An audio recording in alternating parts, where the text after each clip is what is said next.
In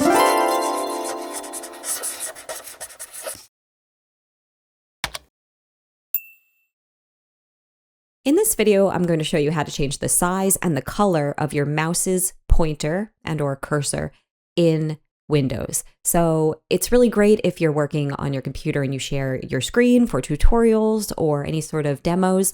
Also good for older people and younger people who have a hard time seeing the screen or seeing where their mouse is.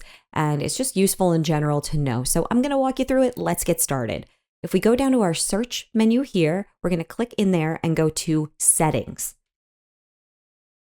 And there we'll see this little icon with the gear. If I select that, I am in my settings menu. And then I'm going to go down to Accessibility.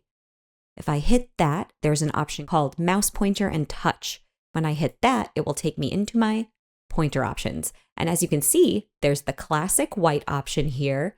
There's the black with a white rim option, also pretty cool. There's this option called inverted where you can see through the pointer. I think that would be helpful when you're working with very fine detail things.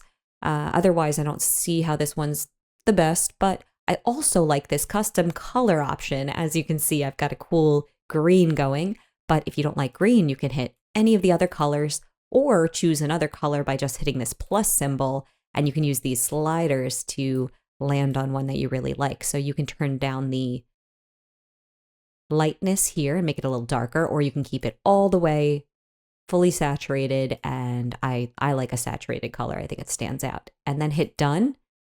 And then it will be added to your recommended colors going forward. So you have a lot of options there.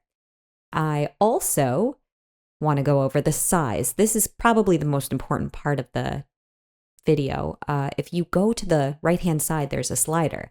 And if you click on the little ball in the middle, you'll get whatever number size you're on. So I'm pretty large right now at 8. If I scale it down, I can go down to a more reasonable 4, which I think is probably better. I was a little bit too big before. So I think this is great. And then if I want to go down all the way, you'll see number 1 is even smaller than the standard size.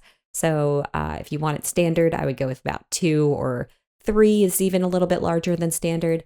4, and you can go all the way up to 15, which is definitely too big for me, but maybe a 4-year-old using the computer for the first time would find this fun to use.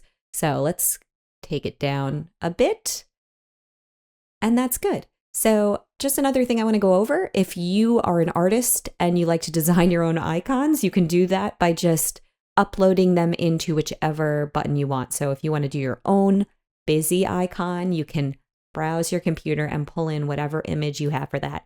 But me, I'm lazy. I like to use the same standard ones that I've always used, so I don't customize those. Another thing, there's mouse pointer trails. So if I slide that on, I can get this weird looking echo after my mouse. This may be helpful for tutorials where you want to see a start and finish, or if you want your viewer to follow your mouse a little bit easier, but overall, I don't think this is that great. And I think even if you turn it down a lot, it still is kind of weird. So I don't see a lot of use cases for that, but maybe you have one. So just in case, that's what that does. Now, this is it. If you want to go back to your normal mouse, just go back to white, turn it down to about 2, and you'll be good to go. But I like to keep mine just a touch bigger, especially for these videos. I hope that you guys found this helpful. If you did, give me a like, and thank you so much for watching. If you want to support me and see what I've been working on, check out my Explainer video channel.